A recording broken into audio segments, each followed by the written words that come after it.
بسم اللہ الرحمن الرحیم الحمد للہ وکفا وسلام علی عباده الذین اصطفى اما بعد اعوذ باللہ من الشیطان الرجیم بسم اللہ الرحمن الرحیم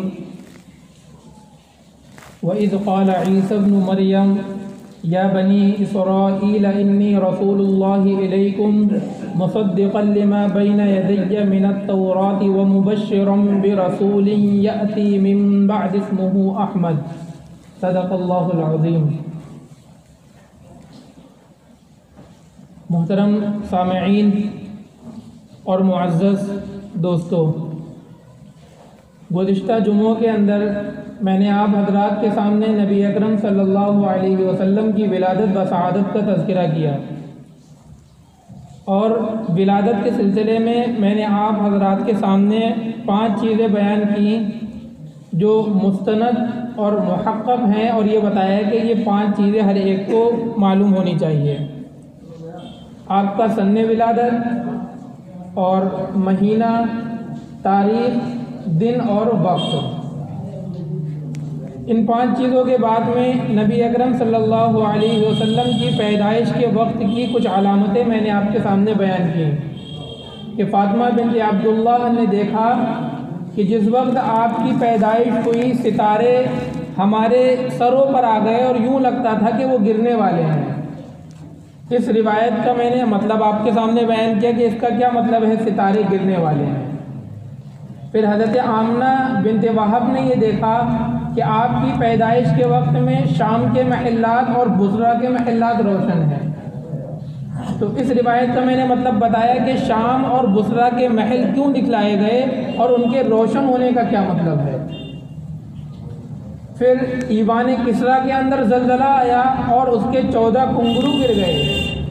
اس کا میں نے مطلب بتایا کہ 14 کنگرو گرنے کا کیا مطلب ہے۔ اور پھر نہر ساوا خشک ہو گیا، آتش کدہ کی آگ بجھ گئی، موبزان نے خواب دیکھا، اور پھر بادشاہ نے منذر بن حکم کو خط لکھ کر ایک عالم عبد المسیح غسانی کو بلایا، جنہوں نے اپنے ماموں کا حوالہ دیا کہ میرے ماموں کے پاس ان سوالوں کے جواب ہیں، اور پھر وہ ان کے پاس میں گئے اور سوالوں کے جواب دینے کے بعد میں ان کا انتقال ہو گیا۔ یہ تمام باتیں میں نے آپ کے سامنے رکھی ہیں۔ یہ الگ بات ہے کہ آپ کو کتنی باتیں یاد ہیں ان میں کی، میں اسی طریقے سے دھیرے دھیرے ترتیب بترتیب بتاتا ہوں تاکہ یہ ساری باتیں آپ کے ذہن میں بھی محفوظ ہو جائیں۔ آج میں آپ کے سامنے نبی اکرم صلی اللہ علیہ وسلم کے عقیقے کا، آپ کے ختنے کا اور آپ کے نام رکھے جانے کا تذکرہ کروں گا، اور پھر رضاعت کا مسئلہ، اور اس کے بعد میں شق صدر اور مہر نبوت کا سلسلہ۔ تو جس وقت میں نبی اکرم صلی اللہ علیہ وسلم کی پیدائش ہوئی ہے، اس وقت میں آپ کے چچا ابو لہب نے اپنی ایک باندی، اپنی ایک کنیز کو آزاد کر دیا خوشی کی وجہ سے۔ اس باندی کا نام تھا صوبیہ۔ تو پیدائش کے چند روز، 3 یا 4 دن تک نبی اکرم صلی اللہ علیہ وسلم نے اپنی ماں آمنہ بنت وہب کا دودھ پیا، اور 3-4 روز کے بعد میں اسی بانی کا جو ان کے چچا نے آزاد کی تھی صوبیہ، اس بانی کا روز دودھ پیا۔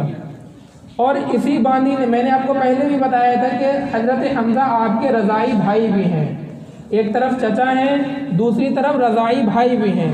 تو اب یہ مسئلہ آیا کہ صوبیہ، یہ جو باندی ہے، اسی بانی نے حضرت حمزہ کو بھی دودھ پلایا تھا، اور اب 3-4 روز کے بعد میں اللہ کے نبی کو بھی دودھ پلایا۔ تو یہ صوبیہ باندی آپ کی بھی رضائی ماں ہے اور حضرت حمزہ کی بھی رضائی ماں ہے۔ یہی وجہ ہے کہ ایک مرتبہ صحابہ نے آپ سے کیا کہ اے اللہ کے نبی، آپ حضرت حمزہ کی بیٹی سے نکاح کر لیجئے۔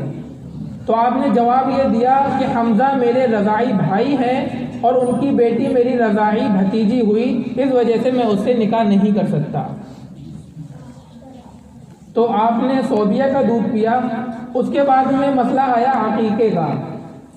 حضرت ابن عباس رضی اللہ تعالیٰ عنہ سے روایت ہے، جس کو حافظ ابن عبد البر نے الاستیعاب میں نقل کیا ہے، کہ آپ کے دادا عبد المطلب نے آپ کی خوشی میں، ولادت کی خوشی میں قریشیوں کی دعوت کی، اور علامہ سیوطی نے یہ بھی نقل کیا ہے علامہ بہقی اور ابن عساکر کے حوالے سے کہ عبد المطلب نے نبی اکرم کی ولادت کے بعد میں جو قریشیوں کی دعوت کی ہے وہ 7ویں روز میں دعوت کی ہے۔ یہ حضرت ابراہیم اور حضرت اسماعیل علیہ السلام کا طریقہ اور ان کی سنت چلی آ رہی تھی عقیقے کے سلسلے میں۔ تو 7ویں روز میں انہوں نے دعوت کی، اس میں آپ کا عقیقہ ہوا۔ پھر مسئلہ پیش آیا ختنے کا، تو ختنے کے سلسلے میں یاد رکھیے گا 3 طریقے کی روایتیں موجود ہیں۔ ایک روایت یہ ہے کہ جب حضور اکرم صلی اللہ علیہ وسلم کی پیدائش ہوئی تو اس وقت میں آپ کے ختنے ہو چکے تھے اور آپ مختون پیدا ہوئے۔ دوسری روایت یہ ہے کہ جب آپ پیدا ہوئے اور پیدائش کے 7ویں روز جب آپ کا عقیقہ ہوا، 7ویں روز میں آپ کے ختنے ہوئے۔ اور تیسری روایت یہ ہے کہ آپ جب حلیمہ سعدیہ کے پاس میں تھے مدت رضاعت میں، اس وقت میں آپ کے ختنے ہوئے۔ تو یہ جو تیسری روایت ہے حضرت حلیمہ سعدیہ کے یہاں ختنے ہوئے، یہ روایت تھوڑی سی کمزور ہے اور ضعیف ہے۔ پہلے کی 2 روایتیں بالکل صحیح ہیں اور معتبر ہیں کہ آپ مختون پیدا ہوئے، اور دوسری روایت کہ آپ کے ختنے 7ویں روز میں کیے گئے۔ مولانا محمد ادریس کاندلوی رحمۃ اللہ علیہ نے ان دونوں روایتوں کے درمیان تطبیق دی ہے اس طریقے سے کہ آپ کی جب پیدائش ہوئی تو آپ کے ختنے ہو چکے تھے، آپ مختون پیدا ہوئے، لیکن 7ویں روز میں جب آپ کا عقیقہ ہوا تو سنت ابراہیمی کے اوپر عمل کرتے ہوئے آپ کے ختنے کی تکمیل ہوئی اور ختنے کی تتمیم کر دی گئی۔ تو اس طریقے سے یہ دونوں روایتیں جمع ہو گئیں۔ اس سے پہلے بھی کئی جو روایت ہی تھی میں نے آپ کو اس کے سامنے تطبیق دے کر بتایا تھا۔ مثلاً آپ کس وقت میں پیدا ہوئے، کہ رات میں ہوئے کہ دن میں ہوئے، تو ان دونوں روایت میں بھی تطبیق دے کے بتایا تھا کہ صبح صادق کے طلوع کے وقت میں پیدا ہوئے، تو دونوں روایتیں جمع ہو جائیں گی۔ ایسے ہی ختنے کے بارے میں بھی یہ دونوں روایتیں جمع ہو جائیں گی کہ آپ مختون پیدا ہوئے اور 7ویں روز میں آپ کے ختنے کی تکمیل کر دی گئی۔ اس کے بعد میں نمبر آتا ہے آپ کے نام رکھنے کا۔ تو جس وقت میں آپ کے دادا نے آپ کا نام محمد رکھا تو لوگوں نے پوچھا کہ آپ نے ایسا نام رکھا ہے جو آج تک قبیلے اور برادری میں کسی کا ایسا نام نہ رکھا گیا اور نہ سنا گیا۔ تو اس پر دادا نے کہا کہ میرے اس بچے کی شان بہت ہی بلند ہوگی اور اس کا تذکرہ زمین و آسمان میں ہوگا۔ عبد المطلب نے یہ کیوں کہا کہ اس کا تذکرہ زمین و آسمان میں ہوگا، اس کی وجہ میں آپ کو بتاتا ہوں۔ عبد المطلب نے خواب دیکھا، اور اس سے پہلے بھی میں نے آپ کے سامنے بیان کیا تھا کہ جب عبد المطلب نے خواب دیکھا تھا زمزم کے بارے میں کہ زمزم کا کنواں کھودو، ان سے خواب میں کہا گیا۔ اس کے بعد میں جب انہوں نے نظر ماندی تھی کہ عبداللہ کو ذبح کرنے کے سلسلے میں، تو خواب میں پھر ان سے کہا گیا اوفی بنظر کے عبد المطلب کہ آپ اپنی نظر کو پورا کر لیں۔ تو اللہ تعالیٰ حضرت عبد المطلب کو یہ نیک خواب دکھایا کرتے تھے۔ اسی طریقے سے آپ کی پیدائش کے وقت میں بھی حضرت عبد المطلب نے خواب دیکھا کہ ان کی پشت سے اور ان کی پیٹھ سے ایک زنجیر نکلی، اور زنجیر کا ایک سرا آسمان میں، دوسرا زمین میں، اور ایک مشرق میں اور ایک مغرب میں پھیلا ہوا ہے۔ اور یہ زنجیر کچھ دیر کے بعد میں درخت کی صورت میں اختیار کر گئی، اور اس درخت کے ایک ایک پتا ایسا تھا جو سورج سے 70 گنا زیادہ روشندار تھا۔ تمام قریش اس درخت کے پاس میں جمع تھے، اور کچھ قریشی ایسے تھے جو اس درخت کو کاٹنے کا ارادہ رکھتے تھے۔ جب وہ اس کے قریب آتے تھے تو ایک حسین و جمیل نوجوان ان کو پیچھے کر دیا کرتا تھا۔ تو قریش عبد المطلب نے یہ واقعہ معبرین سے پوچھا، اور معبرین نے اس کا جواب یہ دیا کہ تمہارے خاندان میں ایک ایسا بچہ جنم لے گا جس کا تذکرہ مشرق سے لے کر مغرب تک میں ہوگا، اور جس کی تعریف زمین والے بھی کریں گے اور آسمان والے بھی کریں گے۔ تو جب یہ عبد المطلب نے تعبیر پوچھی تو اس تعبیر کی بنا پر عبد المطلب نے یہ نام تجویز کیا کہ اس لڑکے کا نام میں محمد رکھوں گا۔ ادھر عبد المطلب نے یہ خواب دیکھا، دوسری طرف آپ کی والدہ آمنہ بنت وہب کہتی ہیں کہ میرے دل میں بار بار خیال آ رہا کہ میں اپنے اس بچے کا نام محمد رکھوں، اور ایک روایت میں آتا ہے کہ احمد رکھوں۔ محمد یا احمد میرے دل میں بار بار خیال آتا ہے کہ میں اس کا نام رکھوں۔ محمد کے معنی ہے وہ ذات جس کی بہت زیادہ تعریف کی جائے، اور احمد کے معنی بھی یہی ہے کہ جس کی بہت زیادہ تعریف کی جائے۔ اور ایک معنی احمد کے یہ بھی ہیں کہ سب سے زیادہ تعریف کرنے والا۔ تو دونوں معنوں کے لحاظ سے یہ نام حضور کے اوپر منطبق ہوتا ہے کہ بہت زیادہ تعریف کرنے والا، تو حضور سے زیادہ کوئی تعریف کرنے والا اللہ کی نہیں ہے۔ اور خود آپ نے فرمایا کہ آخرت کے دن میں کل لوائے حمد اللہ تعالیٰ مجھے عطا فرمائیں گے، اور میں اللہ کی ایسی تعریف کروں گا، ایسی حمد و ثنا کروں گا جو آج تک نہ کسی نے کی ہوگی اور نہ سنی ہوگی۔ تو سب سے زیادہ تعریف کرنے والے بھی آپ ہیں، اور روئے زمین میں سب سے زیادہ جس کی تعریف ہوئی وہ بھی آپ ہیں۔ تو اس وجہ سے آپ کا نام محمد اور احمد رکھا گیا۔ اچھا، ایک نقطہ میں آپ کو ختم نبوت کا بھی اس میں بتاتا ہوں۔ محمد اور احمد نام میں ختم نبوت بھی واضح ہے، وہ اس طریقے سے کہ قرآن پاک کے اندر اگر آپ پڑھیں گے تو معلوم یہ ہوگا کئی کاموں کے اختتام پر اور کاموں کے بعد میں اللہ تعالیٰ نے اپنی حمد بیان کی ہے اور تعریف بیان کی ہے۔ مثلا قرآن کی آیت ہے فَقُطِعَ دَابِرُ الْقَوْمِ الَّذِينَ ظَلَمُوا، کہ ظالموں کی جڑیں کاٹ دی گئیں، جڑیں کٹ گئیں، آخر میں وَالْحَمْدُ لِلَّهِ رَبِّ الْعَالَمِينَ۔ اسی طریقے سے وَآخِرُ دَعْوَاهُمْ، ان کی آخری پکارا اور آخری دعا ان الحمد للہ رب العالمین۔ اسی طریقے سے احادیث کے اندر بھی جب کھانا کھائیں اور کھانا کھا چکے ہیں تو کھانے کے بعد میں کیا ہے؟ الحمد للہ الذی اطعمنا وسقانا۔ اسی طریقے سے قضاء حاجت کریں اور کر چکے ہیں اس کے بعد میں الحمد للہ الذی اذھب، تمام تعریفیں اللہ کے لیے ہیں۔ سفر میں جائیں، سفر کر چکے ہیں، سفر سے واپس آ جائیں بعد میں آئبون تائبون عابدون لربنا حامدون۔ تو قرآن سے اور احادیث سے یہ پتہ چلتا ہے کہ تمام کاموں کے بعد میں اللہ کی حمد ہوتی ہے اور تعریف بیان کی جاتی ہے۔ تو انبیاء کا سلسلہ جو چلا اور نبوت کا سلسلہ چلا، ایک کے بعد دیگر انبیاء آتے رہے، تو اللہ تعالیٰ نے جس انبیاء کے تذکرے کو اور ان کے سلسلے کو ختم کیا تو سب سے لاسٹ میں اور سب سے آخر میں جو نبی بھیجا، اس نبی کے آنے پر بھی اللہ تعالیٰ نے اپنی تعریف کی اور اس نبی کا نام رکھا حمد سے مشتق، جو نام ہے محمد۔ تو محمد اور احمد نام رکھنے میں ختم نبوت کا عقیدہ بھی بالکل واضح ہو گیا۔ چنانچہ 7ویں روز کے بعد میں قریشیوں کی عادت تھی کہ اپنے بچوں کو دیہات میں بھیجا کرتے تھے تاکہ ان کی نشو و نما اچھی ہو جائے، اور دیہات کے اندر زبان بھی اچھی فصیح و بلیغ بولی جاتی تھی، ان کی زبان بھی اچھی ہو جائے۔ اس وقت میں ایک قبیلہ تھا، قبیلہ بنو بکر کا، حضرت حلیمہ جس سے تعلق رکھتی تھی۔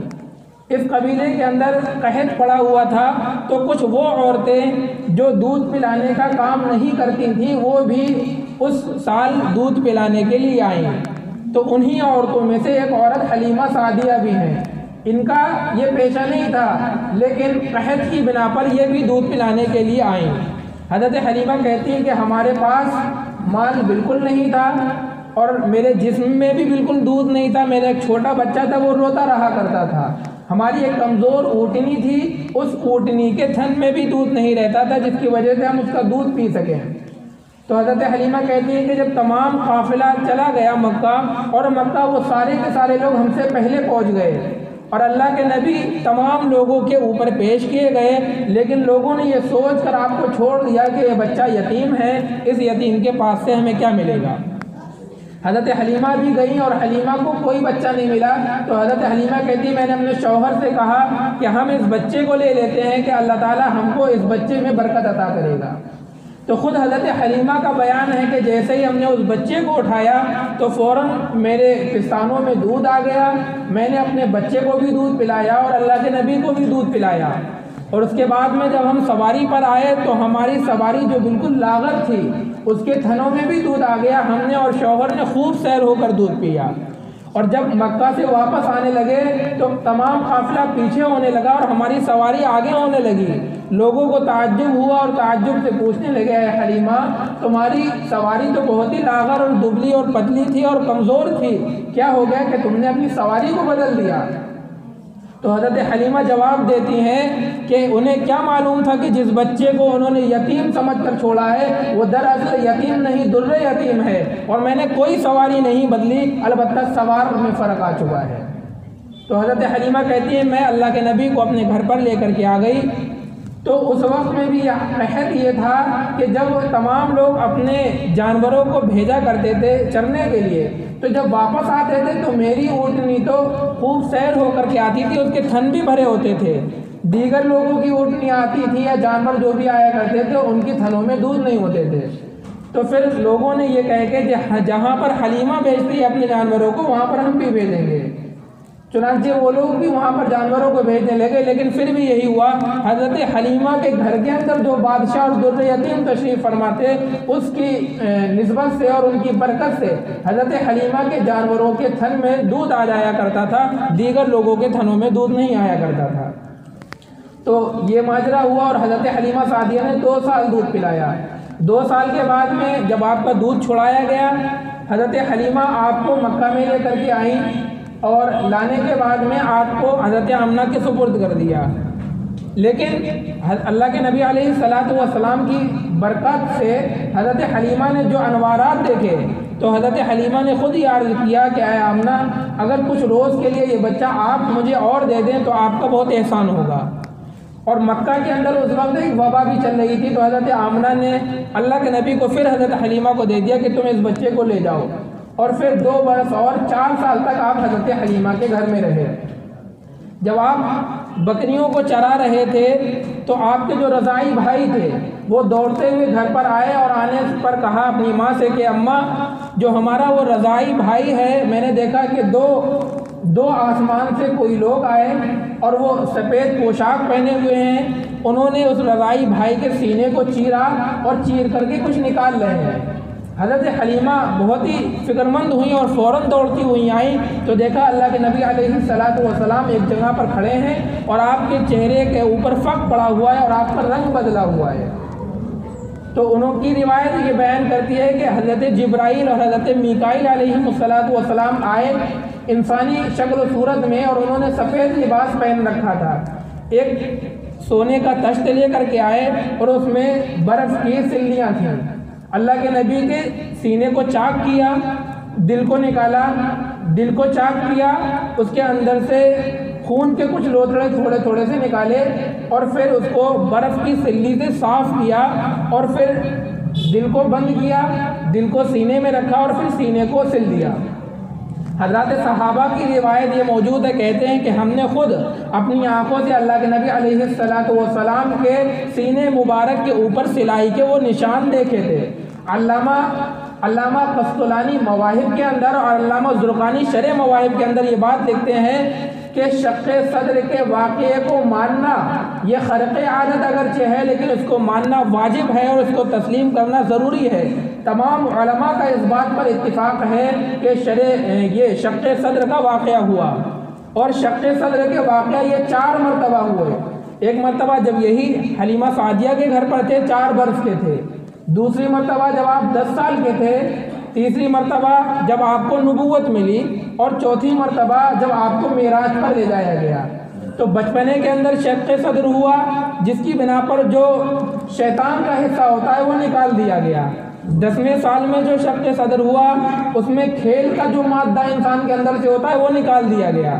جب آپ کو نبوت ملی، جب شق صدر ہوا تو اللہ تعالیٰ کے وحی اور اللہ تعالیٰ کے احکامات کو بجا لانے کے لیے جو کوتاہی ہو سکتی تھی اس مادے کو نکال دیا گیا، اور جب معراج پر بلایا گیا تو آسمان کی تمام چیزوں کو برداشت کرنے کے لیے شق صدر ہوا۔